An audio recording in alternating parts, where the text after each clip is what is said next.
Good evening, good afternoon, and good night, everyone. It is the SFL Podcast back again, live on the air, Saturday, August 26th. We are looking at the SFL Week 8 slate, begins tomorrow. I am Andy Hamilton, and I am with you as always, and we got Mighty with us again today. Mighty, how you doing? What is good, folks? I'm excited for this show. I'm excited for tomorrow. I'm excited for Monday night. I'm excited for Tuesday night.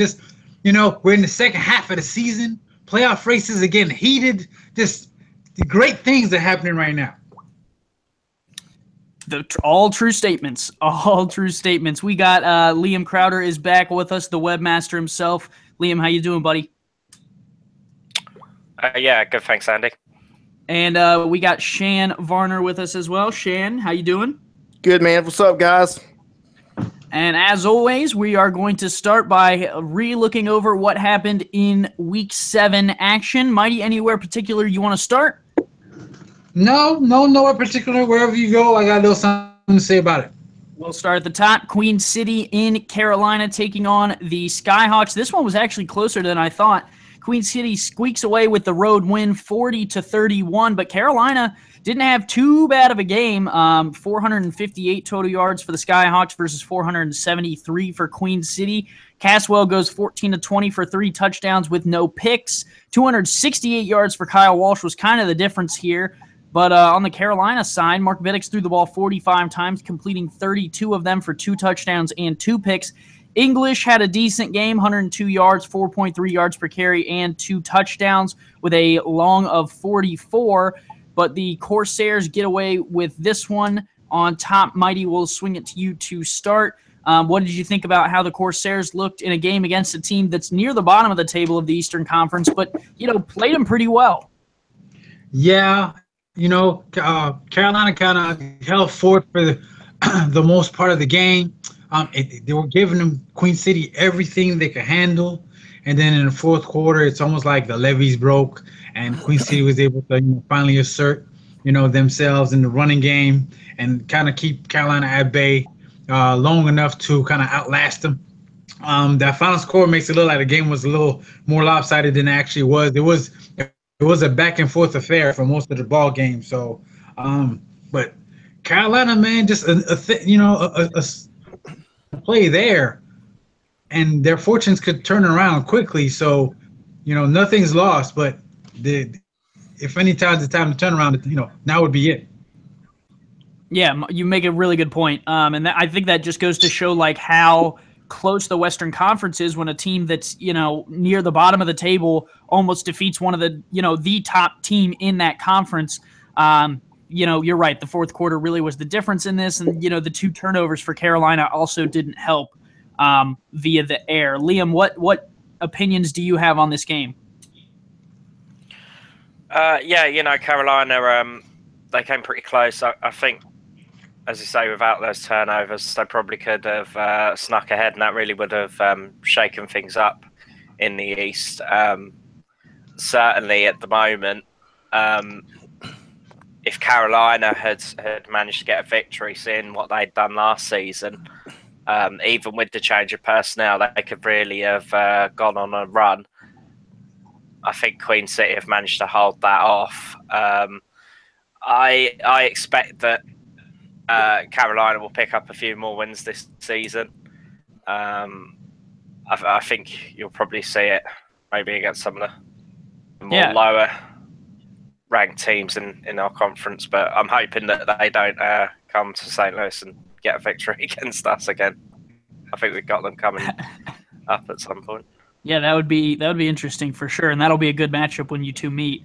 Shan, you are a former Skyhawk. English only gets 102 yards on 24 carries, but the 2 touchdowns from him are kind of what helped Carolina stay in the game, including some important rushes when the time was needed. But how about the receivers in Carolina getting involved? 146 yards for McDaniel Jr., 100 for Sean Harrelson.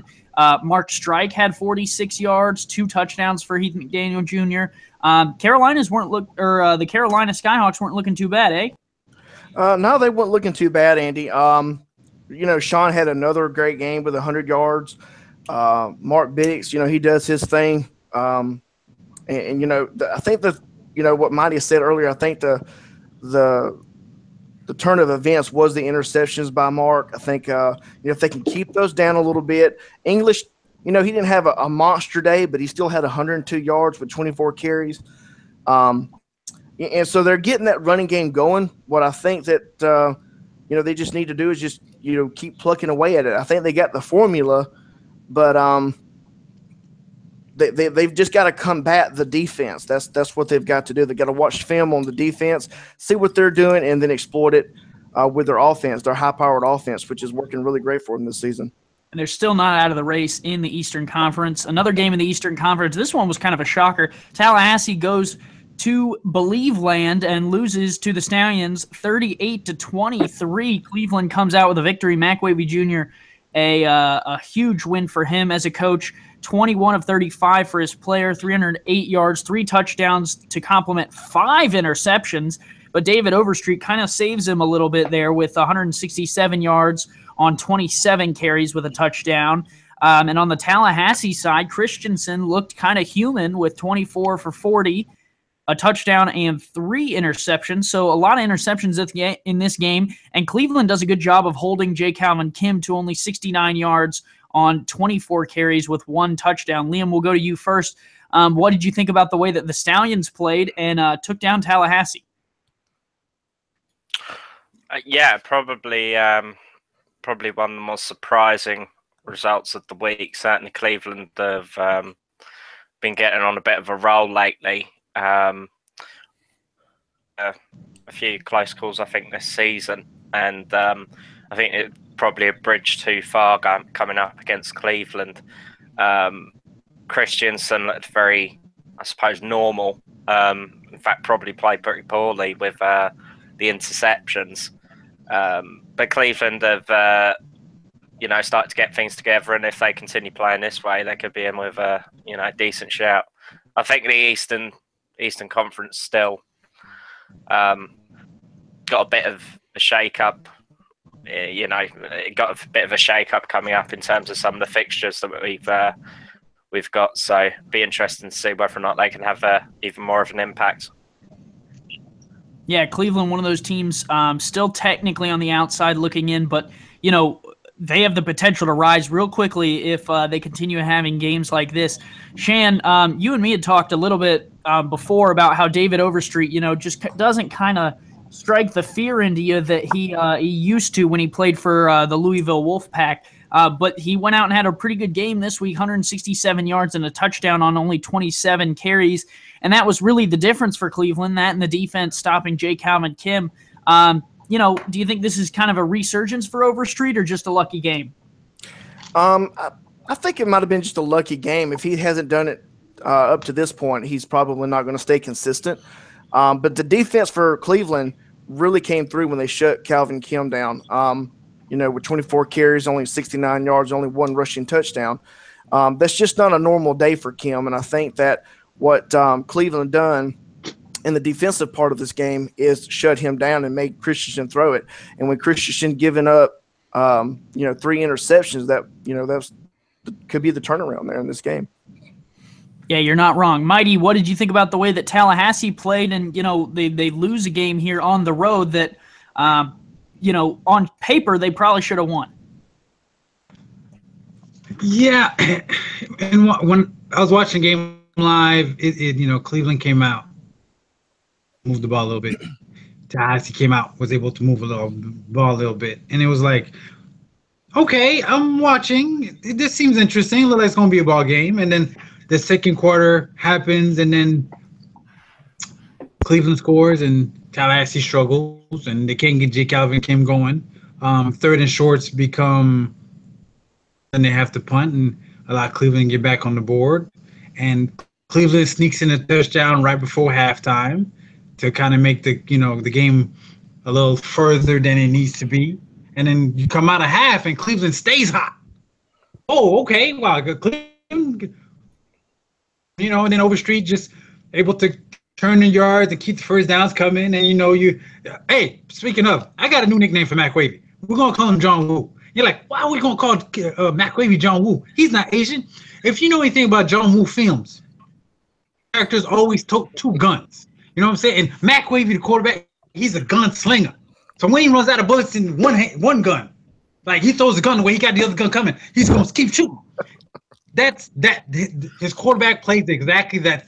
That's how his quarterback plays. Like they could be down 1 million, because that's just the mentality that he has. So Matt Quavy, your new nickname is John Woo. I hope you like it. So, anyways, back to the game. And it's just in that fashion. Now I don't know if Tallahassee over prepped in trying to stop the big plays from occurring in the passing game, and that's why Overstreet was able to get loose running the ball, or maybe they did not, or they might have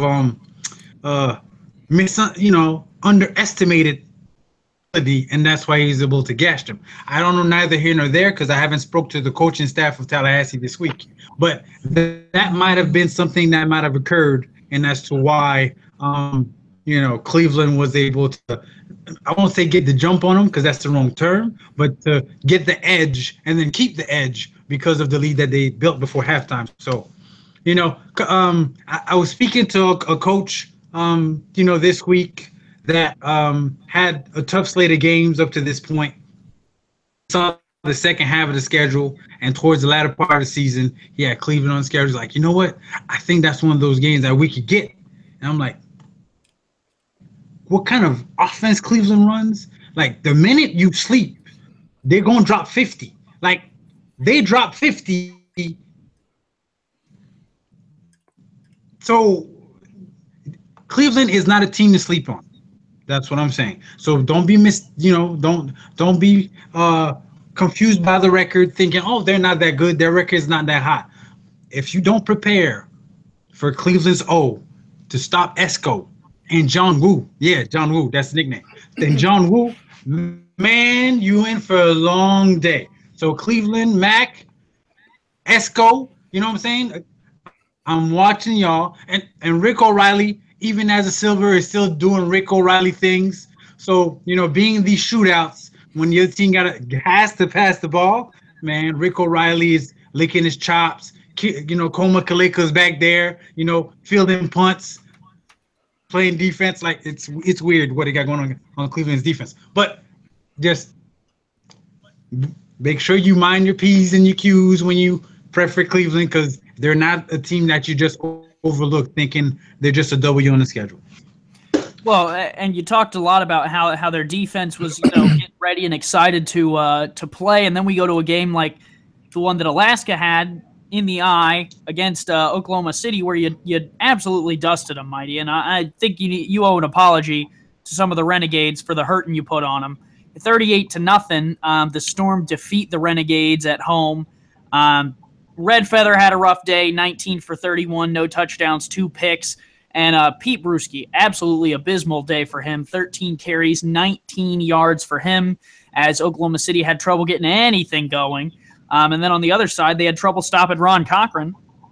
31 for 39 for him, 238 yards, 1 touchdown, 1 pick. And Ash Odom, 180-yard day, 4 rushing touchdowns on the ground for him, and 1 receiving touchdown. That guy, played a monster game, Mighty. Absolutely monstrous. What are you feeding the boys in Alaska, if I may ask? In the first half of the season, we were trying to figure out what our guys are good at. Are they good at short pass? Receiving short passes, receiving long passes. There's Ash. Is he good on the edge? Is he good inside? Can he catch?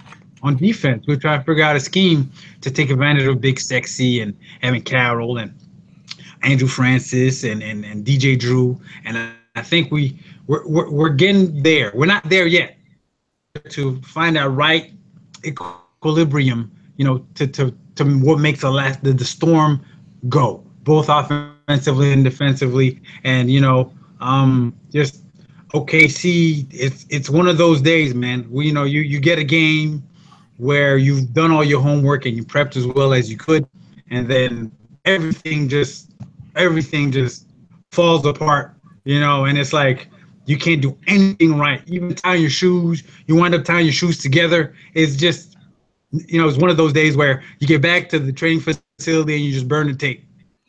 Never happened. Let's move on to the next one. And that's one of those games that just happened to OKC. And I'm sure Papa Irvine, I'm sure he's going to do his homework to prep for the next challenge ahead. So it happens. Well, and what a slide that Oklahoma City has been on lately. They win their first 2 games. They look really strong, and then just almost in a way fall on their back, and they're trying to get up, and the wind just keeps knocking them down. You feel for a team like that. But, at times, what are you going to do? Shane, we'll throw it to you. What did you think about the way that this one went down? And what does Oklahoma City need to do you think, to kind of pop back up? Well, first of all, congratulations, Mighty. It was a great win. What OKC, I think, needs to do is just go back to the film room and start doing what they did at the first of the season. And that's getting Bovine involved, and that's getting Brewski involved. And just play simple football.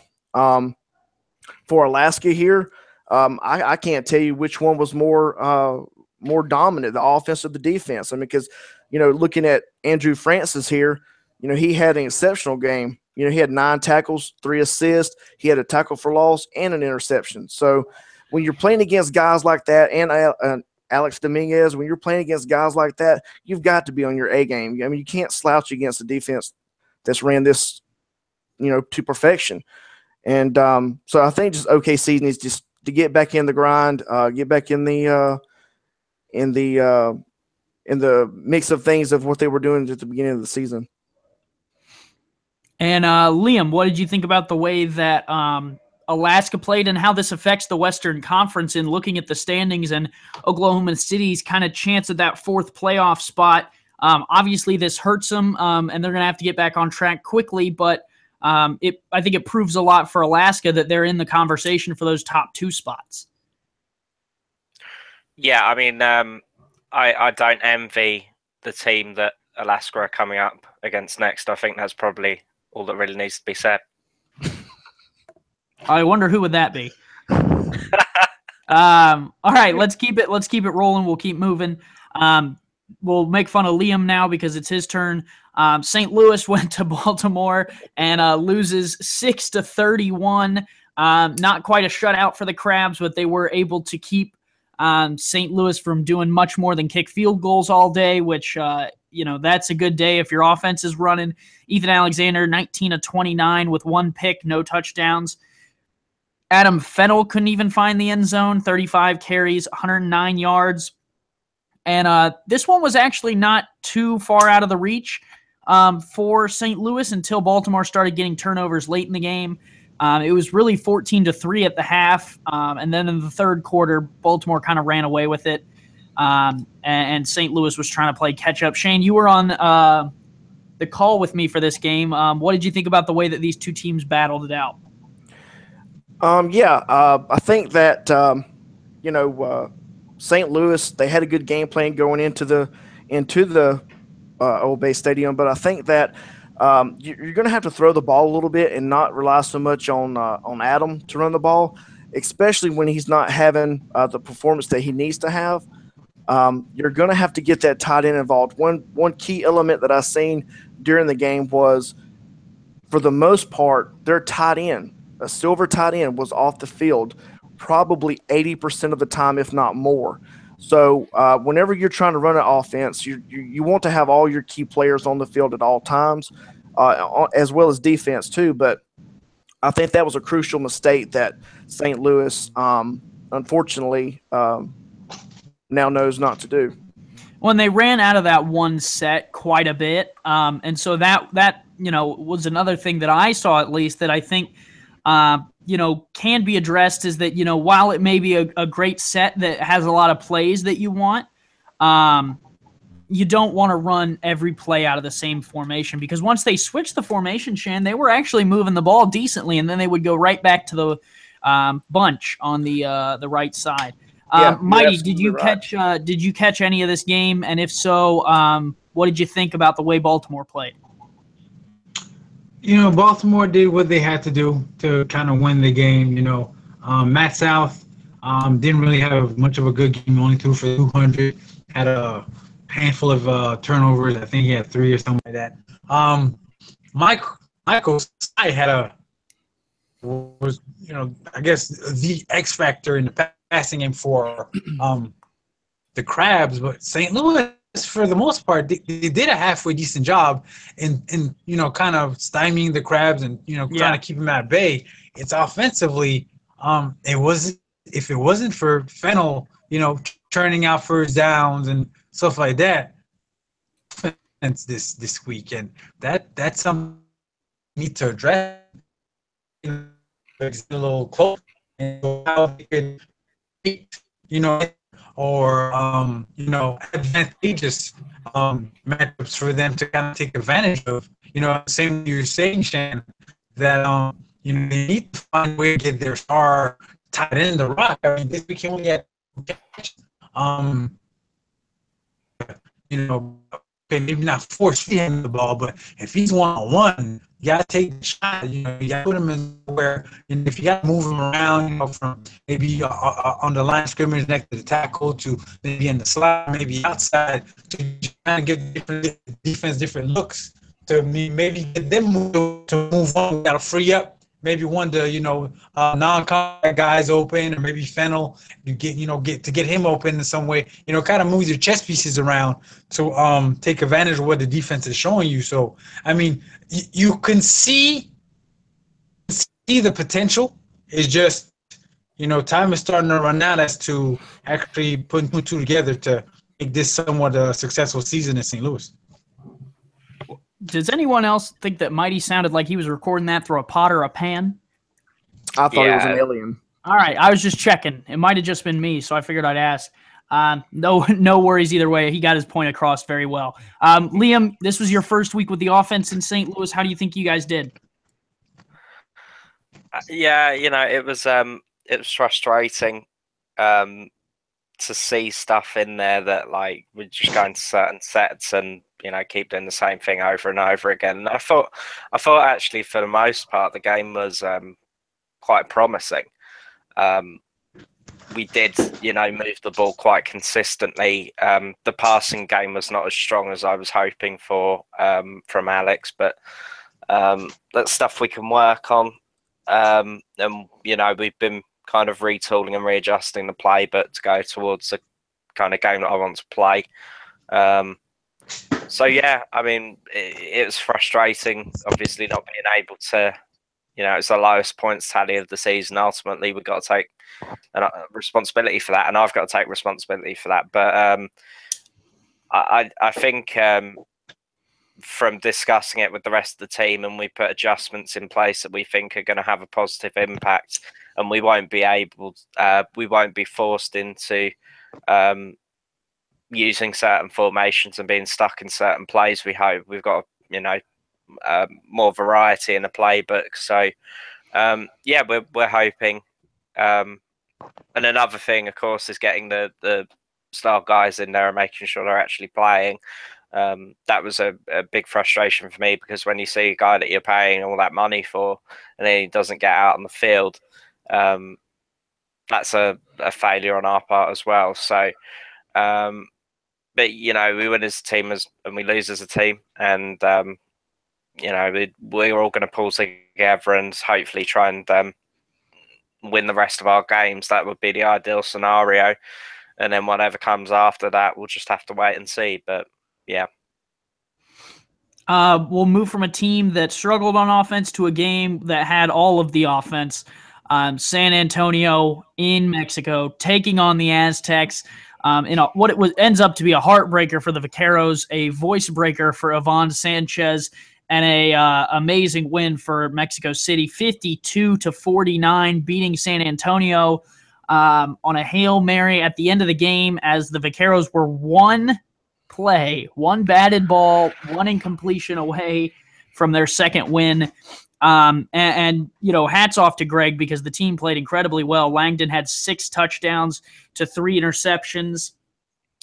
German got involved, 170 yards and a touchdown, as well as one through the air. And then on the Mexico City side, Matt Wilson, 5 touchdowns to 2 interceptions. Ray Bentley, 150 yards on the ground with 2 touchdowns. K.L. Barrett had 2 touchdowns, including, I believe, the final one that was capped the game off for the Aztecs. First of all, what a heartbreaker. I really was excited for Greg and San Antonio to pull that one off. And then to see that Hail Mary to end it was just, obviously an incredible stat, an incredible play for everyone watching. Because I think everyone kind of held their breath as, you saw him grab the ball. But, what a heartbreaker for a team like San Antonio who was trying to fight into their position to try and get into the playoff race in that 4th spot, to lose to a team who, in theory, is probably going to take one of the top 3 slots in the West. Those are just my original thoughts. But I think San Antonio still has the power to make a run here late. Shane, we'll start with you. What did you think, first of all, about the Hail Mary, and second of all, about the Vaqueros' chances of making the playoffs?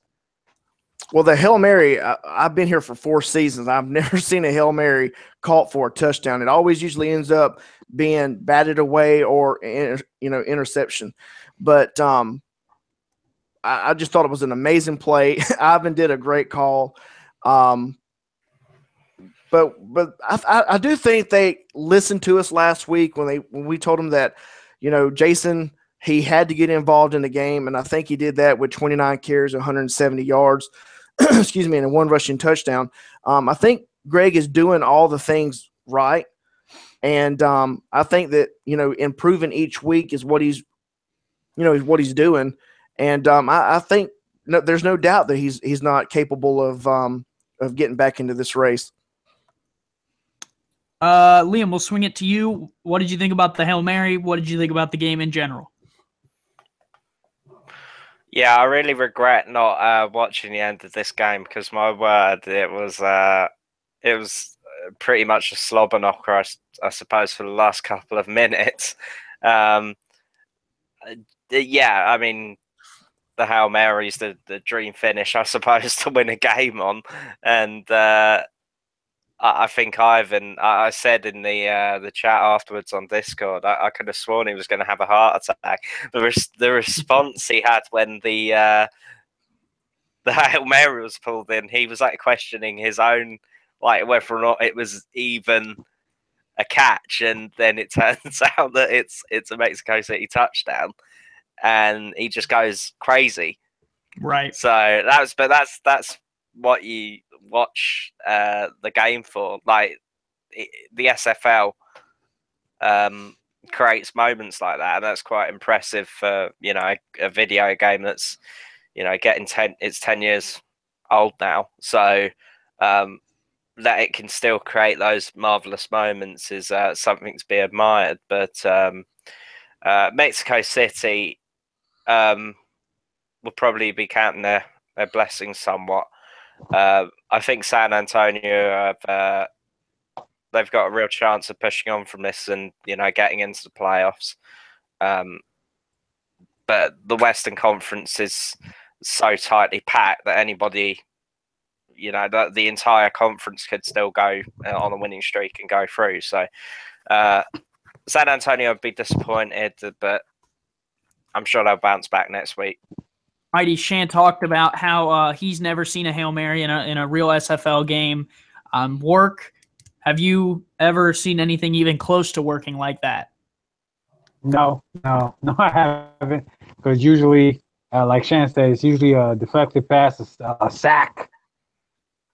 Never I've seen the receiver actually catch it, let alone catch it for a touchdown or, better yet, a game-winning score. So, kudos to Mexico City for never saying die, even when the owner is in the chat saying good game to the other team because he thought he lost. Just saying. But San Antonio, man, it almost feels like they're snake bit. You know what I'm saying? They're involved in some ridiculous barn burners, right? But they get the wrong end of the shaft. They went to the first overtime game this season against Mexico City, lost. They went to overtime again. Your Legion lost. Yeah. This one here, they're like, oh, look, we don't want overtime. So they take, so they make it. So we got the final score, 10 seconds left. There's no way we could lose this. Ray Bentley, I think he paid the ref to say he was out of bounds because I still don't see his foot stepping out to stop the clock. Just saying. And then Matt Wilson, just had the time, poise in the pocket to manipulate it. Oh, it's a free rusher. Let me move to the side and let my lineman pick him up and throw a rainbow up. What's he called? The most handsomest receiver? Richard Montague. You know what I'm saying? Like, and then the toe tap. It wasn't just the execution on that play. You have to rewatch it again to see how it work well or just work correctly for Mexico City to pull it off. First, the protection for Matt Wilson to have time to throw a 60-yard bomb because it was more like 70 because he had to get the back of the end zone. Then for the ball to clear everybody but the intended receiver. Then for the receiver to catch it, and then toe drag swag for Mexico City to win that game. So, dude, San Antonio, man, they are right there. Like, I believe they've been involved in 4 one-score games. They're 1-3. They could, you know what I'm saying? If they're 4-0 in those games, like, they're leading the West. Or at least, right there. So, second, they'd be leading the West because they would have given Mexico City 2 losses. So they're right there. A bounce of the ball here, a bounce of the ball there, and it's completely different fortunes for San Antonio. So close to Mexico City because was that those that the ones that write the history books. So hey, go ahead, Mexico City, keep doing what y'all do, and San Antonio, you right there. Greg, you right there, man. A change here and a change there to prevent defense. Then who knows? You're going 4-game win streak to end the season. Fair enough. Yep, still definitely in the race there. Let's move to Atlanta in Chicago, taking on the Wildcats. The Swarm kind of looked stoic for the first 3 quarters of this game. They're down 21-3. They look out of it, then bang, they come back 17 points in the 4th. And Chicago puts a final touchdown in the final frame to put this one to rest, 28-20. Excuse me. A rough game for the Swarm to start out, and then late they came on and looked hot.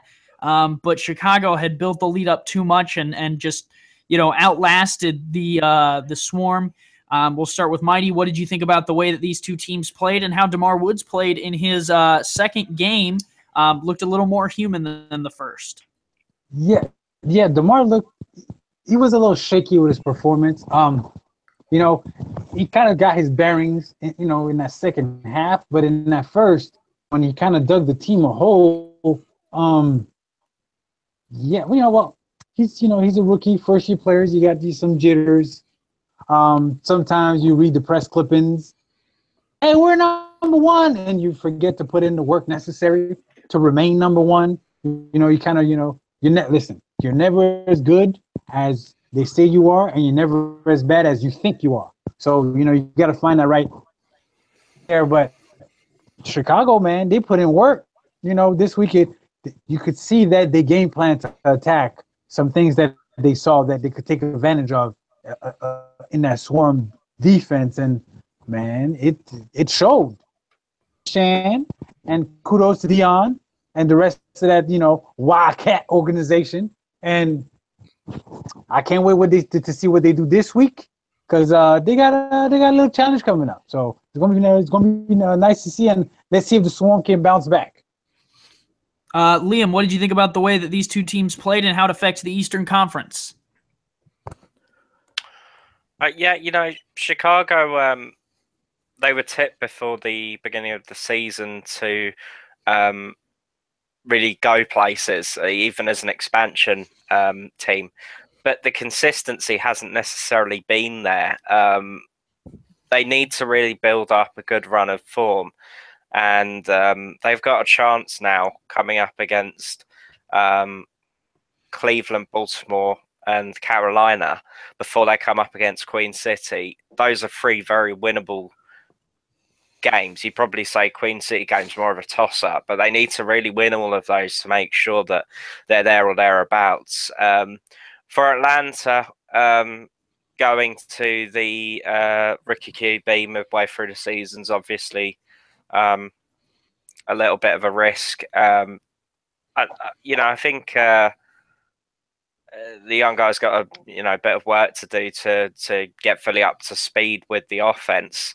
But Atlanta's still, based off their fourth quarter performance, showed just how good they can be when they're playing at 100%. So I'm not too concerned about them. They obviously are going to have to pick themselves up and come back strong next week. But I think they still got a sting in their tail, and they proved that. Shan, how did you think about your Wildcats? I think they did good, except for around the fourth quarter we kind of gave up some deep passes. What we tried to do in this game is limit Hollywood to big runs, and we tried to kind of hover around the 5 or 10 yard mark where Boo Chisholm loves to catch the ball and run the ball in for a touchdown. We knew we had to stop Eric Vincent. Huge weapon as wide receiver.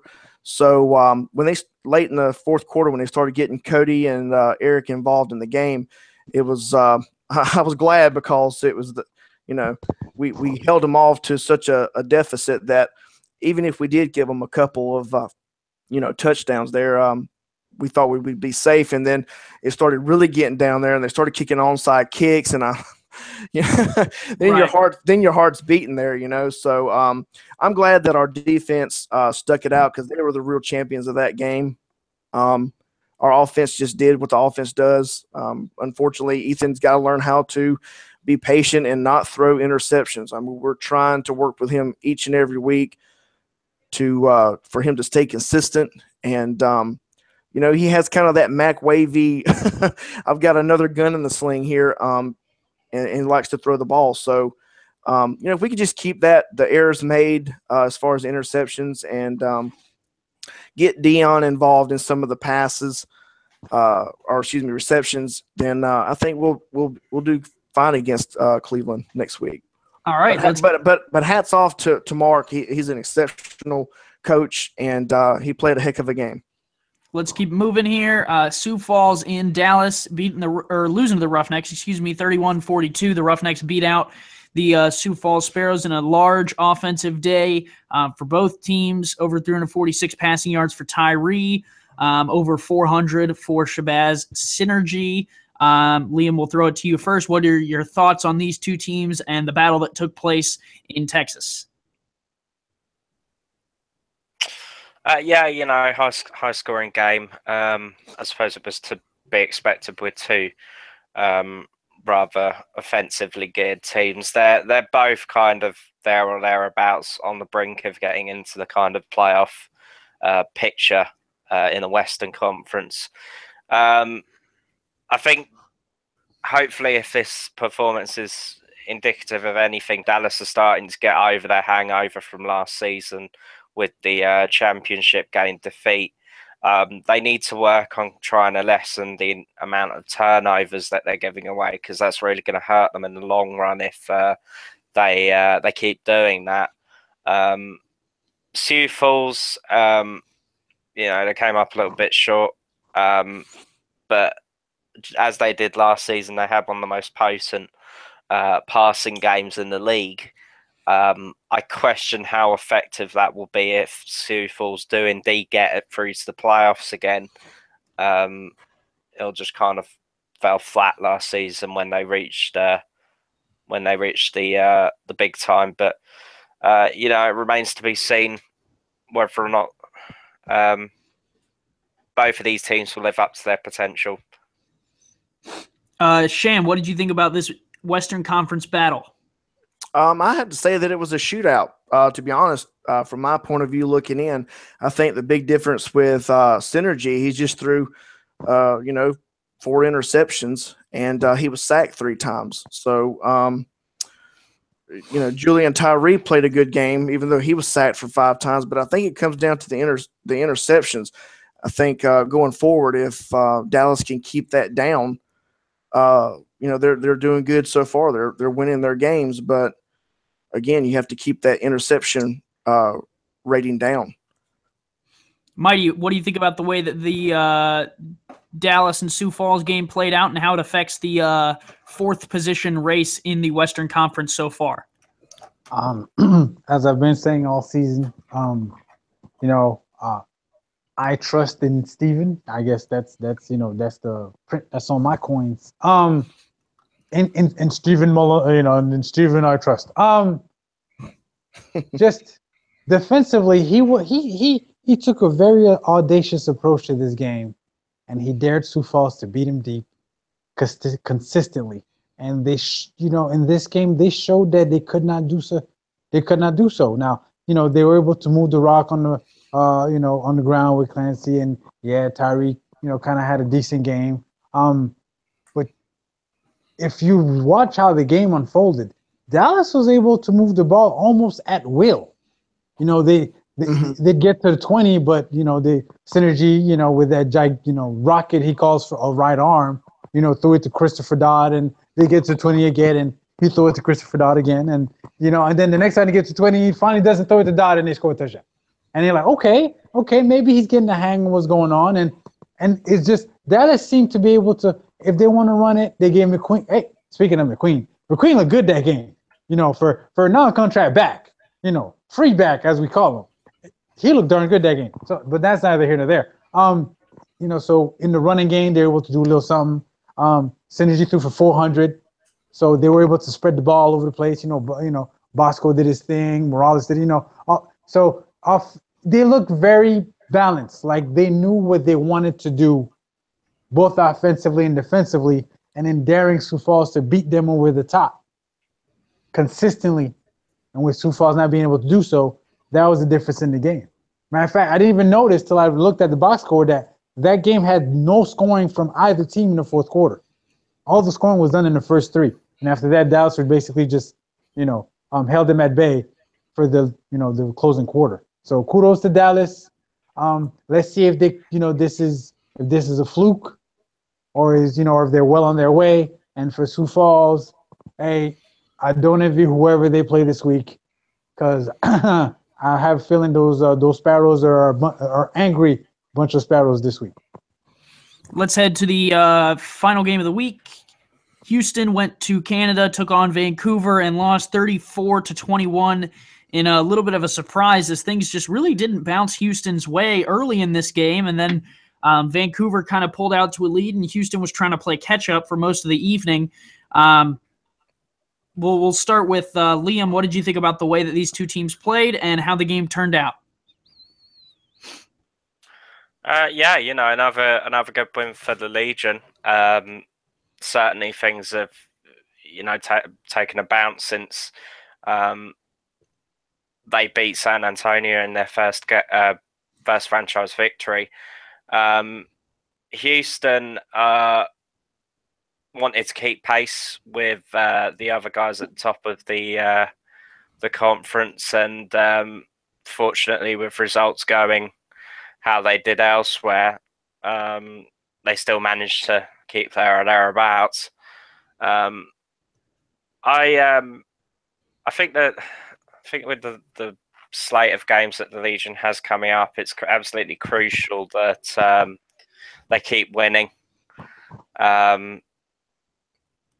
Probably a given, I suppose, but still, it's not going to be easy with the rest of the team so tightly contested in the Western Conference. But I think probably one of the things I would say is that Houston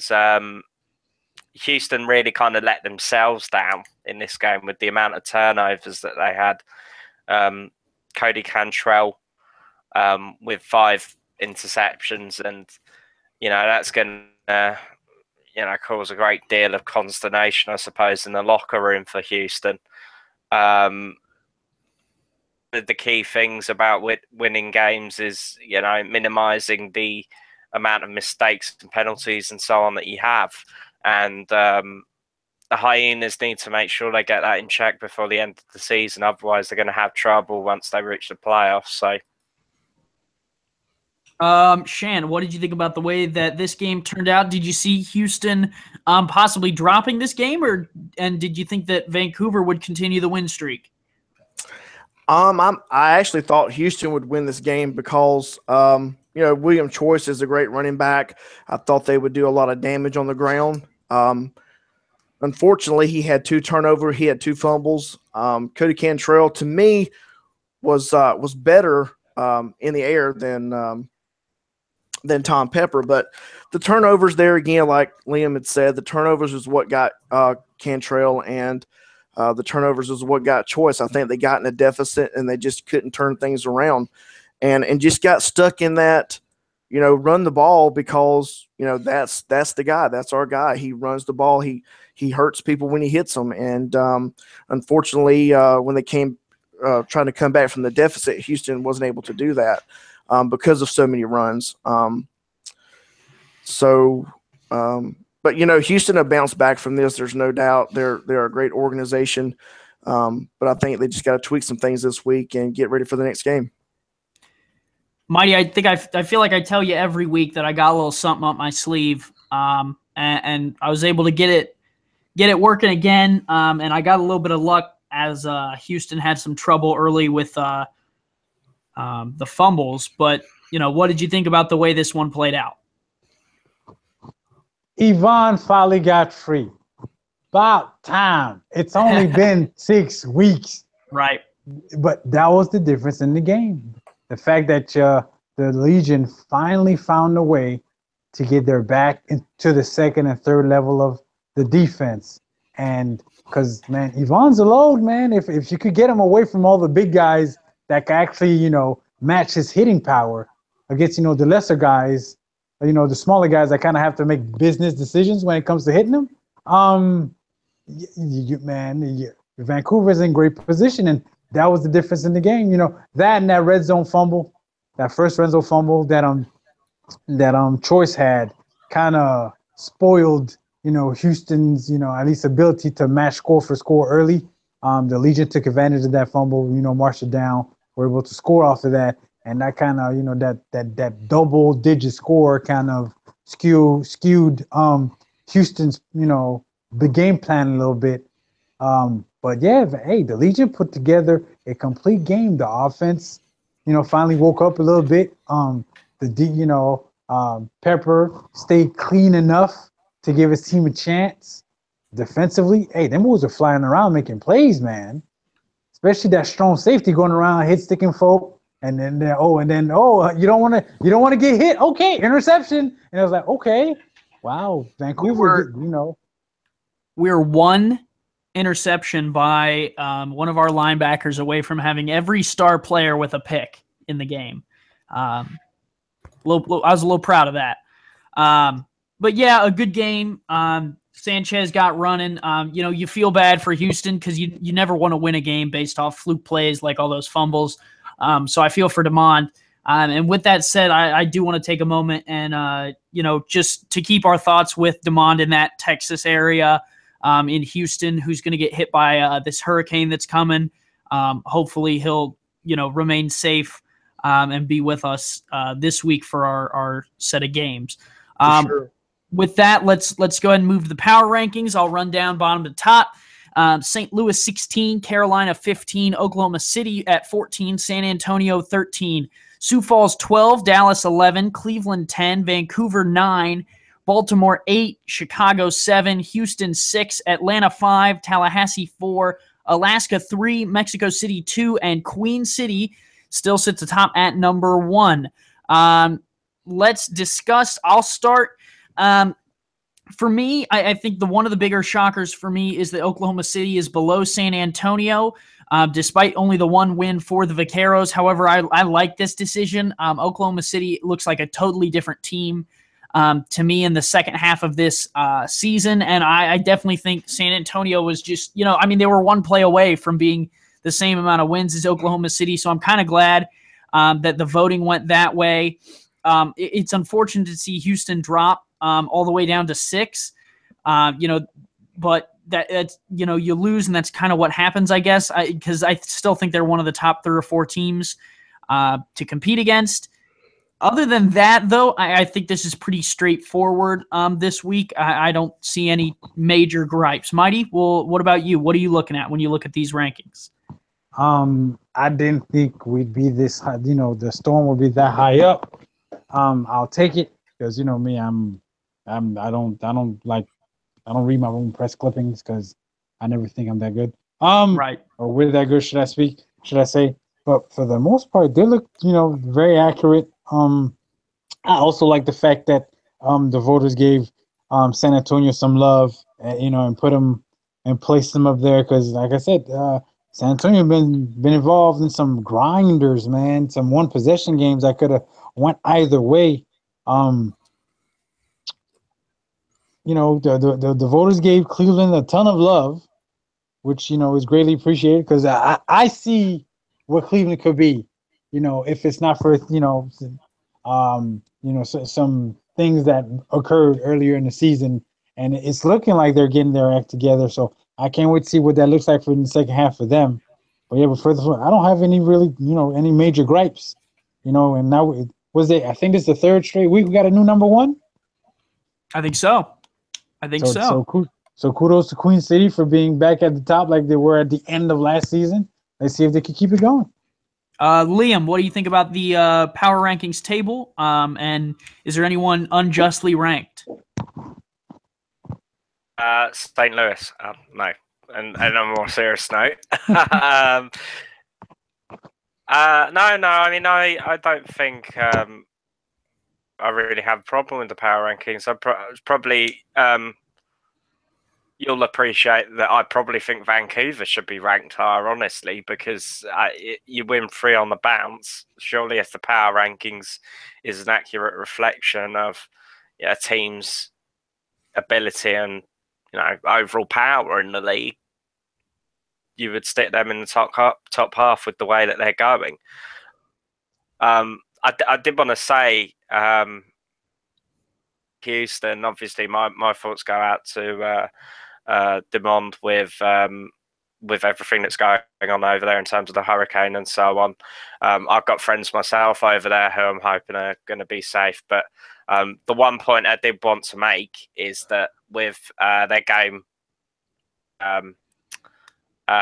Alaska in a few weeks, they probably are taking their game planning for the Storm a little bit too seriously, maybe a bit over the top with the whole hurricane thing, but that's just me. So it's a decent power rankings, I would probably say. So okay, Sham, what are you looking at? What are you thinking when you look at these power rankings? What do you like? What do you don't like? I have to agree with the power rankings. The only thing that I think that may have been differently is Baltimore and Chicago should be switched there. I think I know that's putting myself down, but Baltimore did beat us, and they're a heck of a ball club. So, but overall, I think it's everybody did a great job on casting the power rankings this week. Awesome. All right, so we got about 7 minutes left. I'm going to go around the panel. I just want everyone quickly to talk about one matchup that's coming up in the week and what they're looking forward to, what they're excited about. I will start in looking over, the Week 8 slate. For me, I'm real excited about the Dallas and Mexico City game. I think that one's going to be a shootout. And I'm really excited to see what Dallas has for Mexico City, because Mexico City is a really good team. So I'm interested to see how that one will play out on Sunday evening, and I'm excited for me and Shan to finally be in primetime out of the Sunday afternoon slot. So I'm excited for me and him to get to call that game. Shan, we'll swing it to you then. What are you most excited about this week? I want to see if Tallahassee can take the lead back from Queen City. That's probably going to be my favorite matchup.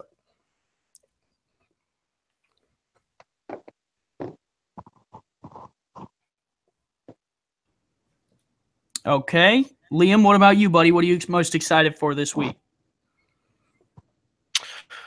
Tallahassee, Queen City. I think having those two teams at the premier teams in the Eastern Conference coming up against each other is always an exciting prospect. Obviously, from a personal point of view, Atlanta game is going to be quite important, but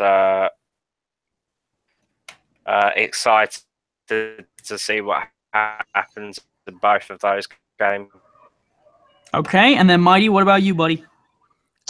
Chicago at Cleveland.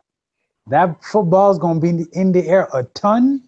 I want to see John Woo and the rest of the Cleveland squad. If last week was an aberration, because it looked like they're finally getting their act together, or is this a sign of things to come? I want to see Cleveland. Can they get E.T. King calm? Get them away from turnovers so their offense can be as efficient as possible. Because that's going to be a ball game. I got that thing circled on my calendar. Okay, there we go. And then Shan wanted to talk about one last thing before we go. We got a big fight tonight. Everyone's really excited for it. Everyone's been talking about it. Just real quick, who does everyone think is going to win the fight? Shan, we'll start with you, buddy. Who do you think's got it tonight? Well, I have kind of I know it's going to be quick, but a different preference for each fighter. I think if Conor can pressure him, keep him on the ropes, keep him backed up, even though Floyd is a very defensive fighter, a great fighter, I think if Conor keeps pressure on him and gets him up against the ropes, I think it'll be at least a 3 or 4 round knockout. If not, Floyd's going to win with the decision for last in the rounds. Okay, Liam, who you got tonight?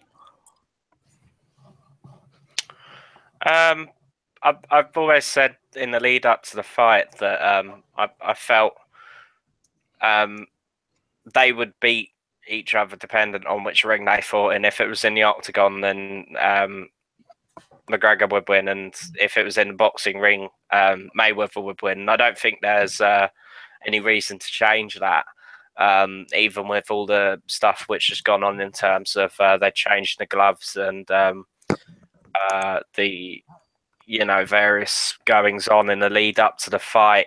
I don't know how well McGregor is prepared for this, because this is all really on him, and based on what had happened, there was some rumors or so on about how he was knocked down during a sparring session, and apparently that rumor basically filtered around all the rest of the boxing world. So we'll see if McGregor can really come out punching, really come out swinging. I think he's got a chance, but I don't think he'll do it. I think Mayweather will win. We'll see how it goes. Mighty, who you got?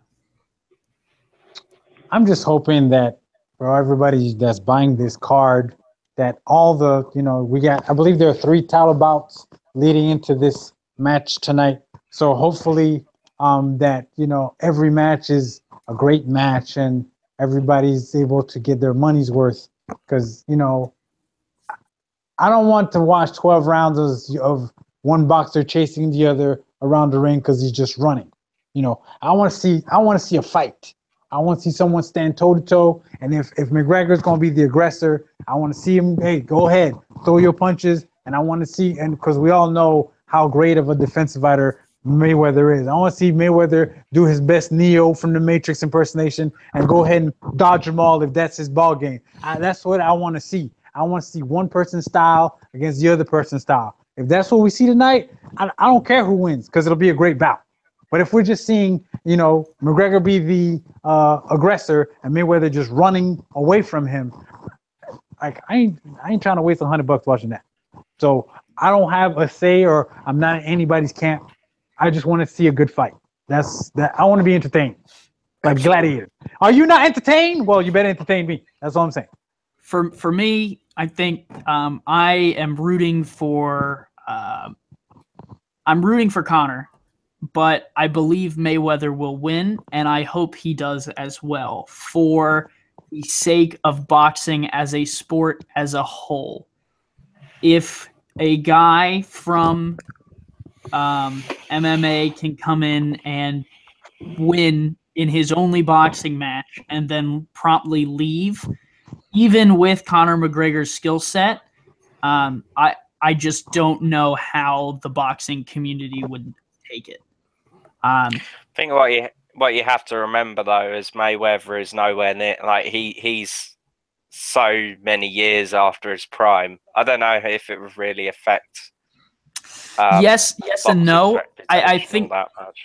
Well, I think the tough part here would be that had McGregor been, had a couple boxing matches under his belt, it would be a little different. But, you talk about basketball one-on-one, this would be essentially Michael Jordan or, Kobe or LeBron, one of these three players at an older age taking on, a football player like, Tom Brady comes over and decides he wants to play Kobe Bryant one-on-one. I would just feel terrible for boxing if, and obviously there are some more similarities. It's not exactly that, but that's as close as I can fathom it. I don't think McGregor will be able to win short of knocking out Floyd. Right. With that, he's going to have to keep pressure on him. That's the whole key, because me being a fighter myself and have fought in the ring, you're going to have to do that. You're going to have to beat the guy as opposed to just, running around. So my thing is, if Conor comes in and puts pressure on Mayweather, then he's got a chance. If he doesn't, he plays Floyd's game, it's going to be an all-nighter. And then if he does put a lot of pressure on him early in rounds, is he going to be able to last? Conor's used to, fighting for 3-4 minutes for 3 rounds or 5 minutes for 3 rounds or, whatever. So he's supposed to have to fight for 12 rounds. Can his stamina keep up? And then on the flip side of that, Floyd is older. So, McGregor's like, what, 26? Floyd's, he's in his upper 30s. So that does take a toll on you when you're training or anything else. But if you look at a fight, when you see an MMA fight, the guys start off standing up. So Conor does have hands. So it just depends. All right. I'm gonna call it there. Sorry, Liam. We can't. Yeah. We dedicated about 10 minutes to the power rankings. I don't want to dedicate 30 minutes to a fight that's not SFL related. It is the SFL podcast. You got one more quick thing for us, buddy? Yeah, I did want to see. I'm probably expecting Stone Cold Steve Austin to run in with a chair shot at some point, but that's just me. Oh, okay. All right. There we go. That was a good way to end it. So SFL Slate kicks off tomorrow, 3 p.m. Central Time, 4 Eastern. St. Louis at Atlanta with Curtis on the call. Then at 5 p.m. Central, 6 p.m. Eastern, Chicago is at Cleveland with Colin on the call. San Antonio is at Sioux Falls on Rabbit with Alex Sejatovic on the call. Houston is at Oklahoma City, also on Rabbit with no one on the call for that one, as Yvonne is unable this week. Carolina is at Baltimore on YouTube with Mike on the call with James Richards joining him in the booth. Then at 7 Central, 8 Eastern, Dallas is at Mexico with me and Shan on the call together. And Monday, 7 Central, 8 Eastern, Vancouver heads to Dallas with Eric on the call. And then Tuesday night, the game of the week, 7 Central, 8 Eastern, Tallahassee at Queen City. Anyone got anything to get off their chest before we head into week 8? I do not. Okay. No, okay. With that said, thank you guys for joining me, and thanks to the audience for coming by. And let's head into a great week 8 starting tomorrow. Peace, guys. All right, later. Let's get ready to rumble.